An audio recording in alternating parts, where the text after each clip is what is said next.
Welcome to my voiceover world. Hey, Hi. how you doing? I'm doing all right. Thank you for asking. It's just really hot. Yeah, you're not the only one who goes through that a lot. I do the same thing too when it comes to, you know, temperatures in the house by all means. Oh, it's just summer. Except it's hotter than usual because it's summer. Yeah, that is how everybody goes through, but how are you? Yeah, I'm doing pretty good. I got some rest today. I did some work and now I'm just relaxing. I see. Thanks for willing to do this. Thank you for having me. Of course, that is what I do. You know, I've been wanting to say this to you, but I've been getting to know a lot about you because of your character Chi-Chi from Dragon Ball Z Abridged, and Oh. since that, I've been getting to know about your performances there through your real name and through all the real anime that you've got yourself into, which had me piqued my curiosity about the characters that you played as. And you want to know something? What? I've been making some videos for you for 4 years. Well, 3 years at least, of course, because of one of those videos I did for you involving One Punch Man by all means. Oh. Which I put you next to Greg Chun to, make it look interesting. Also to Ooh. represent for the third season that is coming in the month of my birthday, October. Ooh. I'm excited for that. Thank you. Well, that is what I do, just letting you know this information to, when the time comes, you will see. Exciting. Yes. Now, I have many questions I've been wanting to ask you. So, tell me, the projects that you've been part of, what's been so awesome about you being in so many incredible projects that you were brought into? How do I start? Because every project is different and they ask for different things, different stylings. They have different challenges too. Because since everyone is an individual and every project is different, I think the thing that I'm most excited about is being able to figure these out together and see where I fit in the puzzle of the grand scheme of things. And if it's something that I'm proud of, I'm not sure. I mean, I'm happy to be happy to be a part of the projects and get to see the big picture once it's all together. But in the act of it, it's sort of like, oh, this is so cool, but I can't let it get in the way when I'm working. Hmm, that's the most interesting thing to hear from you, which leads me to the most important question. What inspired you to pursue voice acting, and what is the best decision that you have made so far that has excelled into your career? For what purpose?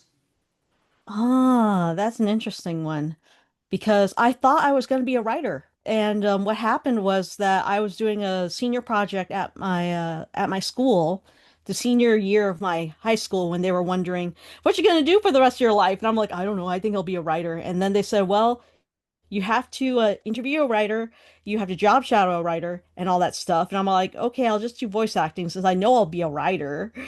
But whoops, I became a voice actor. But I'll back up a little bit. I got to job shadow a voice actor. I got to see him work at a studio, and I get to learn all about them. And then after seeing them work, I realized that it isn't just extroverted, super talented people who just got the job or anything. You have to be a good actor. And even shy people like me at the time could be good actors because they're actors. As, and from there, it's sort of like I just realized that it's what you put into it, and it was history. As for the most important decision, I don't know. It's sort of like there's so many. I thought that if I pursued acting, I would cure my shyness, but it didn't, or my anxiety disorder, but it turns out that it isn't anything like that at all, because that comes from within, not from acting. So, but since I was learning how to act, I learned that while acting is playing pretend and telling the truth so hard that even you believe in it. So it's sort of like, oh, okay. So it's no masking, no pretending per se, but like being yourself, and you have to be so vulnerable. You have to be so brave. And it sounds so weird, but it is what it is. And you have to be able to drop your drop your insecurities and everything and just act. And I think even though there are lots of ups and downs in the world of acting because of lots of factors beyond our control, I think I wouldn't trade it away for anything. I think just pursuing acting was such a big deal for me. Interesting. So that's how you got into voice acting, because of all that experience you've had since school year. A But you know, little bit, because the thing is that in school I took comedic improv, I took public speaking, I took dramatic reading, lots of speech classes, lots of public performance classes. that's very nice to hear. But you know something?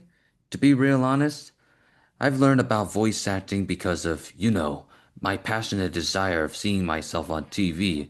But since discovering One Punch Man, it just opened my eyes to anime and opened me to voice acting.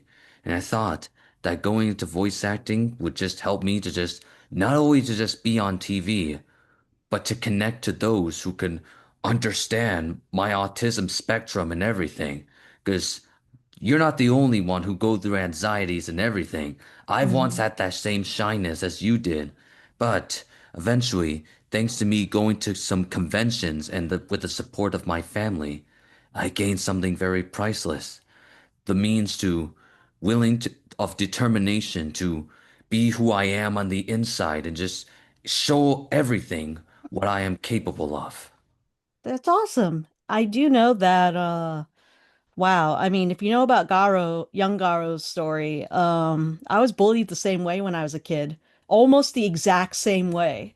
Like they said, "Oh, Kimlin, you should be the bad guy." And I'm all like, "Why?" And they're like, they just didn't like me. Be the bad guy. Be the hyenas in Lion King. And I didn't understand it. And then when I grew up, I was like, "Oh my God, this is so familiar. I don't like this." But I had to be brave and be vulnerable and be Garo.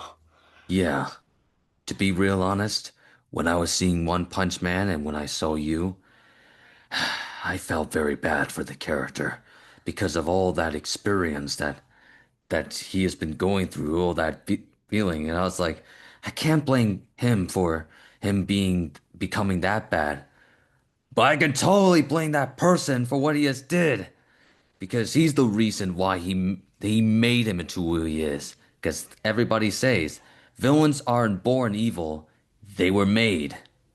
So that's Hmm. the reality that everyone must face for their own sake. That's something that I've learned when I was watching a lot of stuff. Hmm. So that's, Makes you think, right? yes, and that's my knowledge I wanted to pass to you to make you understand that. So yeah. Hmm. Now then, for the specific questions about the characters, but do you remember the first ever character that you get to voice as? And what was the experience like to be part of this first ever audition? Oh, okay. The first thing I ever worked on or the first character? Because there's two different things. Yeah, like think of it as your first ever project that you auditioned to as a character by all Okay, means. audition for. Okay. The first thing I ever auditioned for and then got cast for was for a Resident Evil parody on Newgrounds. I was cast as Rebecca Chambers, but I didn't have a good not camera. I didn't have a good microphone yet. So even though I was cast and even though my acting at the time was okay, the microphone quality was so bad. I recorded myself on a camera, ripped the audio, and then submitted that. It was so bad they animated a cup over my character's face. Interesting. So that My voice quality was just that. I thought it was funny, but it's sort of like, okay, I can't let them do that anymore. I have to get a better microphone. And that was for Newgrounds. But for the first anime I've ever worked on, I didn't audition for it. It was for my project, my senior project. And I was on Tweeny Witches for Walla for 4 hours. First session ever, 4 hours. Tweeny Witches. So that was your first ever anime, your My first first ever anime art. was the first thing I ever worked on. I see.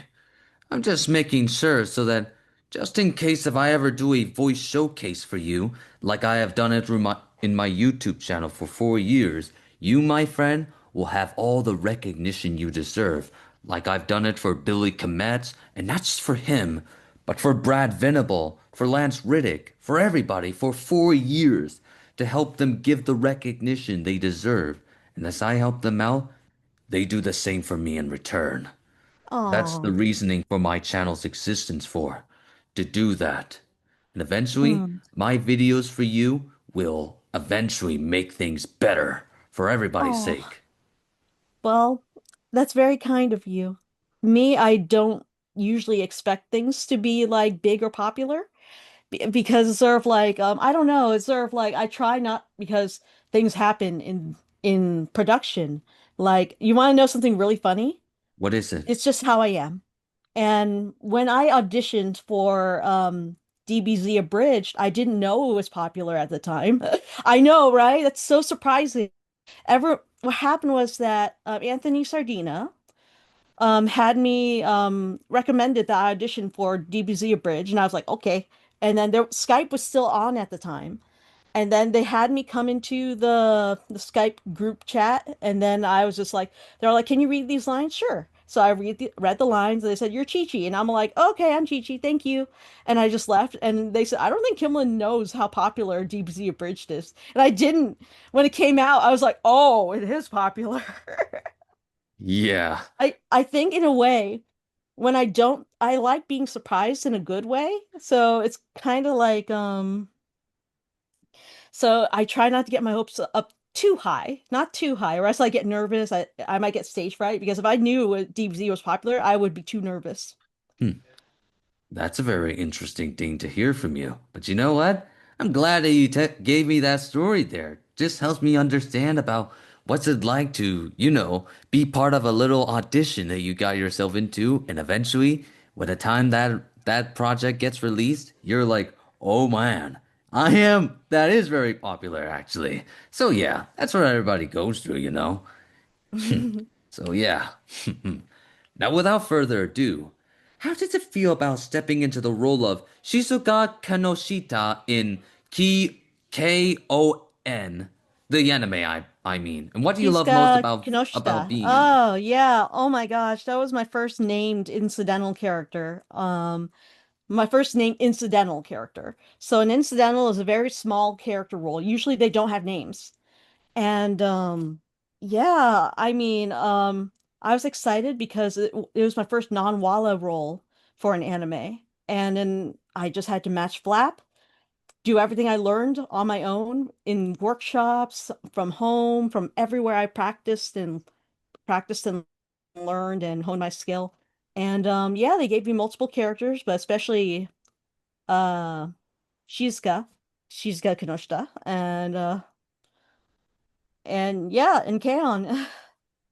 I That was exciting because it was the first role I had from an anime that had a little bit of fan art even, and it's sort of like, oh wow, there's fan art for this character.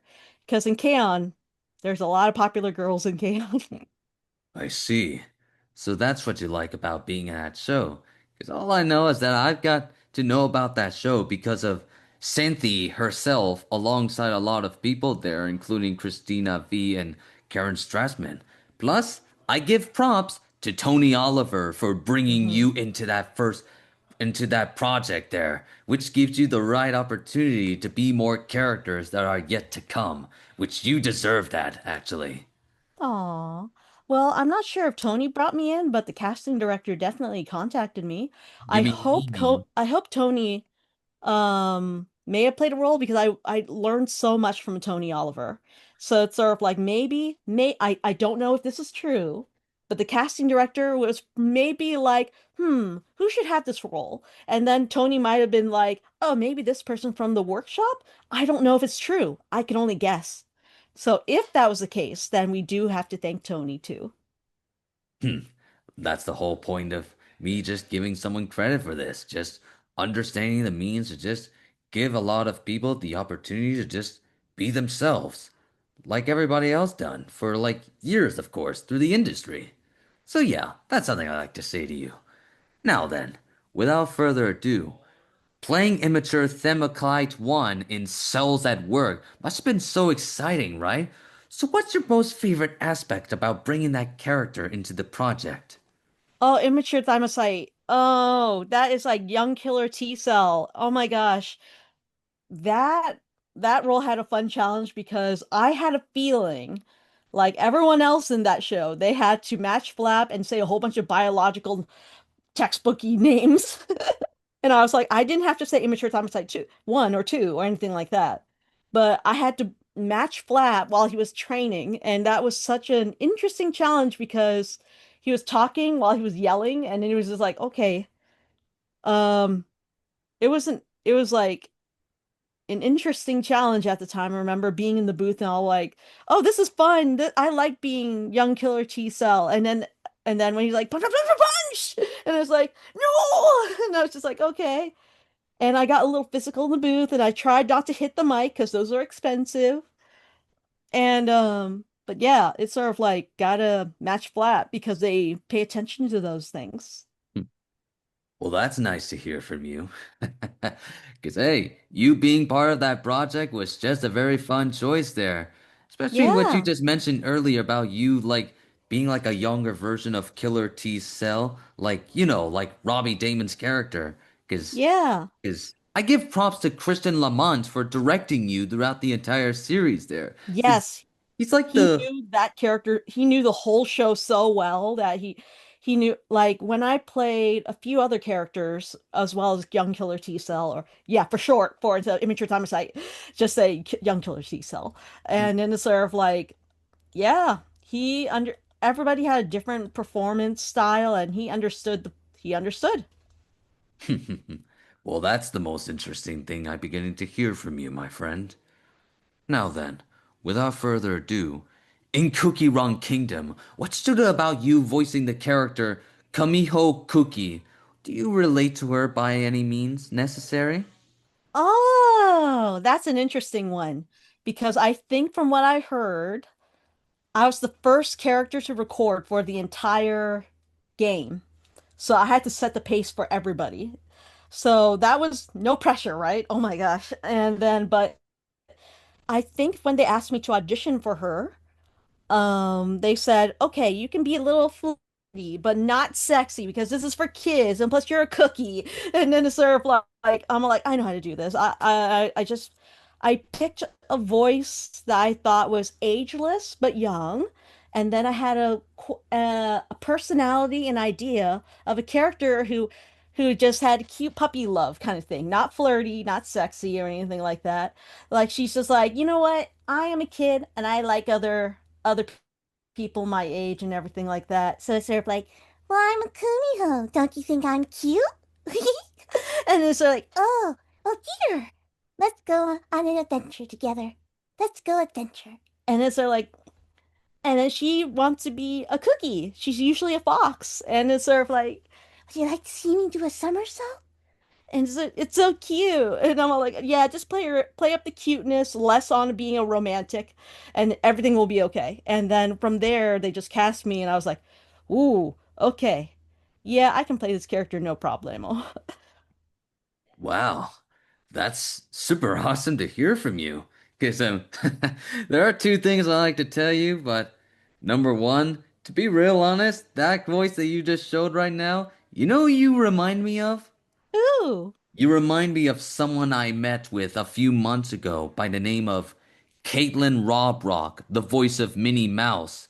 I Oh met my her gosh, I in, know her. I worked with her. She's yep, so good. yep. She showed me one time her Minnie Mouse voice to me, and when I hear your voice right there, kind of makes me think of her in a way. Aww. So that's why I like to tell you. But number two, you being part of that project right there was just the most genius thing you ever done. Plus, I give props to Amberleak Honors, aka Android 18 from DBZ Abridged, for directing you throughout the entire game. Right there. I forgot if it was Amber or another person who took over because I remember it was a collaborative process behind the scenes. So it Oh, wasn't Amber who directed me, but another person who directed, then Amber directed the others, I think.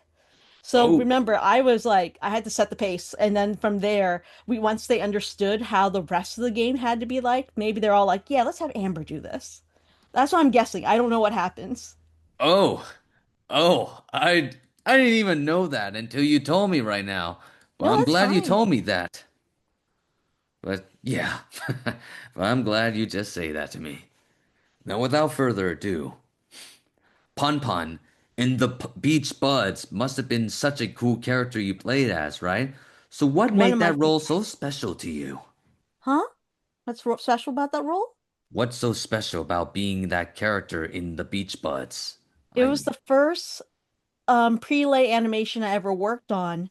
So prelay is like not to picture. It's all recorded ensemble usually. So I got to make friends with the rest of the castmates as we get to work off of each other. And it's sort of like I was so nervous at first, but it's sort of like because oh, you definitely have to know improv and cold reading to be able to just act and then act out a whole scene. Go back and make your adjustments, then just keep going, and then next scene, next scene. Don't miss your cue, that kind of stuff. well, that's nice to hear from you. Because I know, but the thing is that we had so much fun. We had our inside jokes, and I heard that they didn't know what to do with my character, and then the not the director of the show, not the voice director, but the one of the creators of the show was all like, you know what, we didn't know how to make this character funny until you came along. And I was all like, oh, like Pon Pon screams a lot. Like really a lot. Like if you thought Chi Chi was loud, Pon Pon's louder. oh my God. Now that's super funny to hear from They he had to give me two microphones to record for Pon Pon. Two microphones. One for the quiet roles, and when she shifts over to loud, it goes to the other microphone, and I'm like, how did you what? Because she's really loud, and you can't just like change the knob while mid conversation. So it's sort of like, wow, okay, I'm sorry, sound engineers, but they're all like, no, no, we figured it out, and I'm all like, okay. Wow. Now that's so funny to hear from you, especially from someone who's just doing very awesome, being a lot of great characters in mind. Plus, you just being part of that project was just something else. Plus, I got to meet two people in that show, by the way, especially Christopher Corey Smith and, of course, Dino Andrade, who is currently involved in the anime show called Go Go Loser Ranger, which I did give him the info of the second season, and he just ended up thanking me for that info. Hmm. Because, hey, you just I being hope part you of meet it, Austin Lee incredible. Matthews and the rest of the cast, like Ryan Bartley and everything. So, and Jason Momoa, my other castmates, my other beach buds. Meet them. Oh, trust me, that's the idea there. Just working things out in a matter. But yeah, that's everybody goes through. Now then, without further ado, being part of the movie called Pokemon the Movie Secrets of the Jungle as the character Coco must have been so legendary, right? So what's the most thrilling part about bringing that character into that anime? I think for me, I mean, I can't upstage Ash and Pikachu, but it's but Coco is one of the leads of the movie. And it was such a big deal because I had to carry the movie with Edward Bosco as Dada Zarud. So it's sort of like it was such a huge honor. I remember that I first had to audition for the trailer, and then I had to audition for the movie, and then I was all like, okay, okay, I hope I get the movie. And then it's sort of like, then I got the movie, and I was like, I was in the self-checkout of a supermarket when it happened. I got the email, and I was just like, oh my God, I have to go home right now and figure out what to do. And I if you know anything about it, this character was, I think, more than being in Pokemon. It is my dad's m most favorite role that I've ever done. And I think it's also my sister's favorite role that I've ever done. And they're my family members, of course. And the thing is that they've told me that my dad's no longer able to speak anymore. But I remember him being able, he was so excited when he said, "Oh, Coco at the end of the movie, he might get his own TV show." And I'm like, "No, he's not." But he's just like, "No, no, people might like Coco. I like Coco." And I'm like, "Oh, okay, Dad." And I'm like, but it's sort of like, it made me, he's so proud of my role as Coco. And my sister said that, "Oh, if anything happens to you, I'll listen to this movie to hear your voice because that's what you sound like." Wow. Now that's the most incredible thing you ever told me about your family just loving your performance there. But you know Mm-hmm. what? You being part of the movie as a leading role was the most genius move I've ever seen. Especially that one scene where you get to fend off against Billy Comes's final battle against him, and that you were just Yeah. going spot on there. But also, I give props to legendary voice director herself, known for Pokemon, Lisa Ortiz, for directing you throughout the entire anime film. And I am Yes, just Lisa is so good. Oh my gosh. I want everybody to work with Lisa at some point because she's such a great director. And that's the idea there. Me as a voice actor am just working very hard to just find auditions and just get myself into a lot of projects, especially working for Lisa on the other hand, so that way I Hmm. can just get to be in more projects that are yet to come. So yeah, I like to tell you that. Well then, now I'd like to tell you this. Your character by the name of Void Eye in Beyblade Burst Turbo must have a unique presence, right? So what's the most coolest thing about bringing that character throughout the entire anime show? Voltoy. Yes, let's see. I know I wasn't the first voice of Vault. The person who laid down the groundwork to set up his character, that is for Sabrina. And but when I was brought onto the show, I voiced an older Vault. So my Vault is deviated a little more as he grew into a character that I voiced for the remaining 5 years. So yeah, 5 years of voicing Vault. And yeah, how do I say this? I remember doing several rounds of callbacks for that character because they really wanted to make sure I was a good fit for Vault. And the first time around, I was like, they said, "Okay, can you do these lines? Can you do these lines?" And then eventually, when I was in the booth, I was so nervous that they would take the role away from me because I was all like, "Okay, I've never voiced the lead in an anime yet." Because Vault was a character that I'm trying to remember if I voiced Vault before Coco. And then what happened was that I matched Flap. I worked really fast. Like I was like when I say fast, I mean like not like rush fast, but more like okay, I can match Flaps. I can still maintain the voice. I can keep up with the session. I wasn't holding anyone back.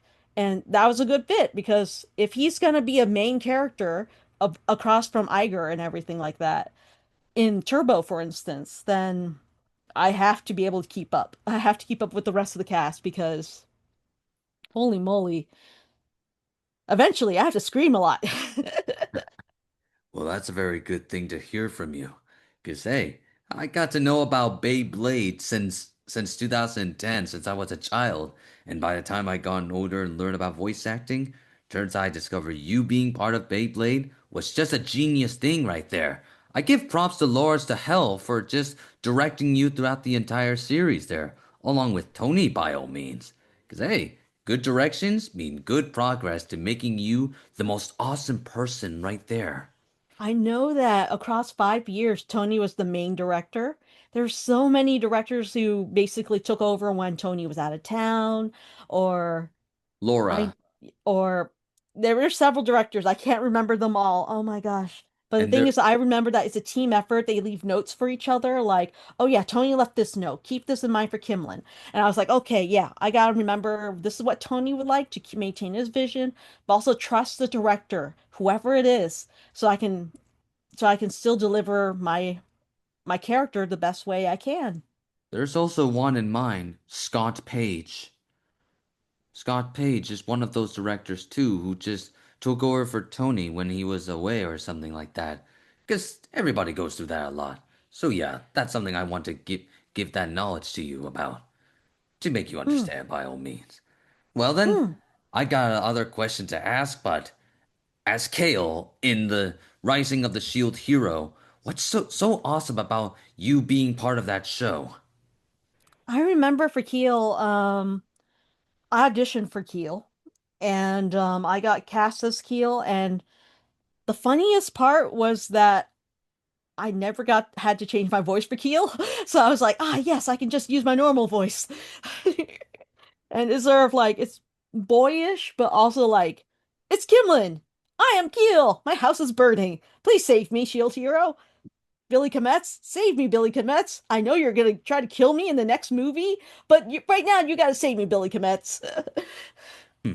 In season one, he saved me.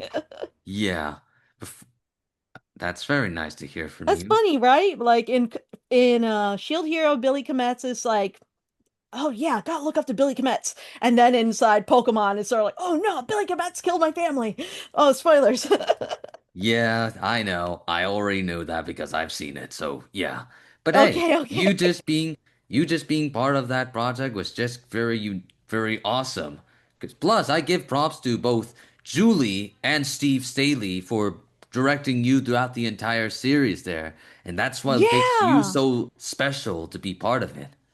Oh my gosh, they're such great directors. Holy cow. And of I'm course, all like, this is what I meant when I said that, okay, working with lots of different people with different techniques and everything is why I look forward to acting so much because they're like, Lisa's great and and and Steve is great and Tony is great and the list goes on, right? I met Steve Staley himself, and he's been following me around through social media for like 4 years. And Ah. it's like he's a fan of me or something. And that's the honest fact I wanted to tell you there.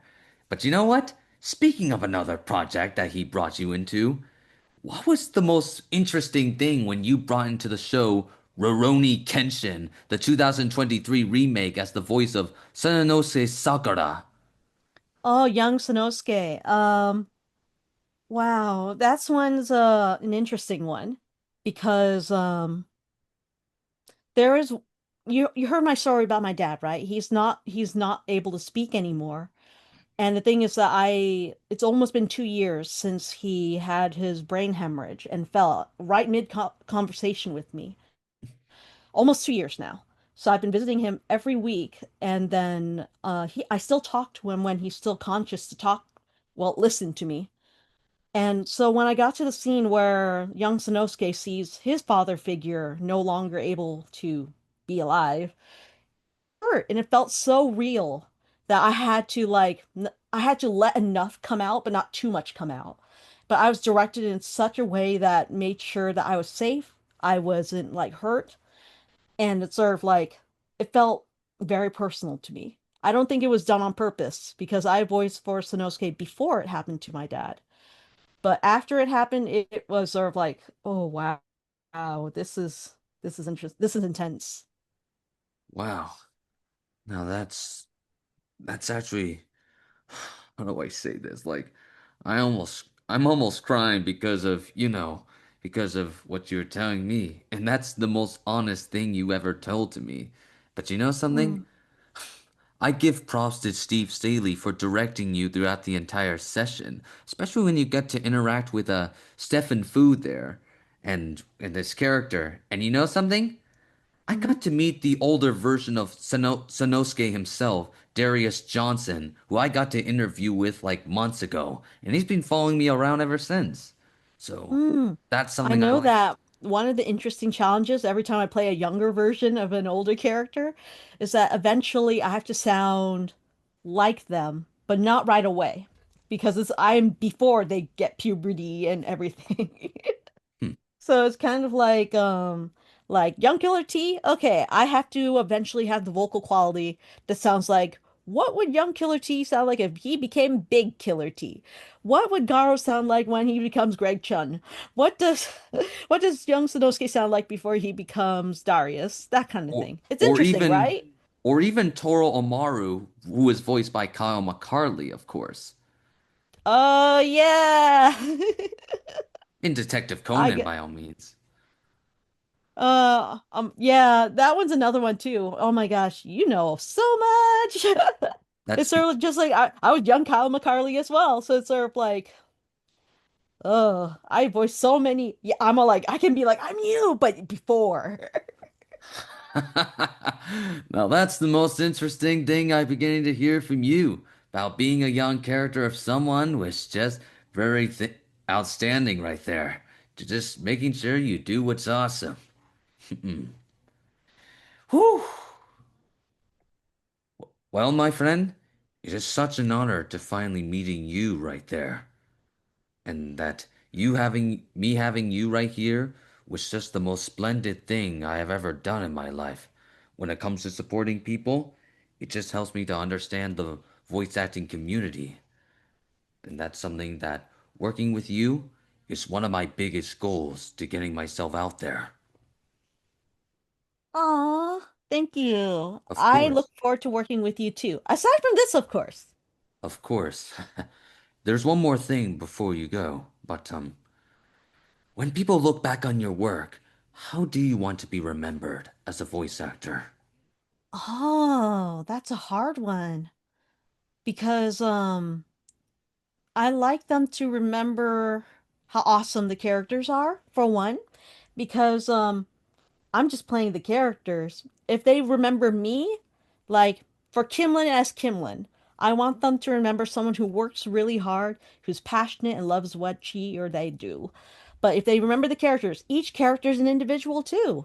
So I want them to remember, oh, this character made me think about this. This character made me cry or made me laugh. I want them to remember what makes those characters so interesting and maybe connect with them. Well, that's the most interesting thing I beginning to hear from you. And that's the whole reason why eventually, when the time comes and when I get myself into a project, I'd be likely to work with you when that time comes. That is a promise I'm willing to make. Alrighty, keep working hard. That's the idea. Yeah. Well, my friend, it's such an honor to finally meet you, and I hope we get to see each other through social media, my friend. Of course, I think it'll happen sooner rather than later. I was hoping you may say that. I'll be seeing you around, Miss Tran. Bye. Bye. Want to keep up with my journey? Follow me on social media for more updates, behind the scenes moments, and all the fun along the way.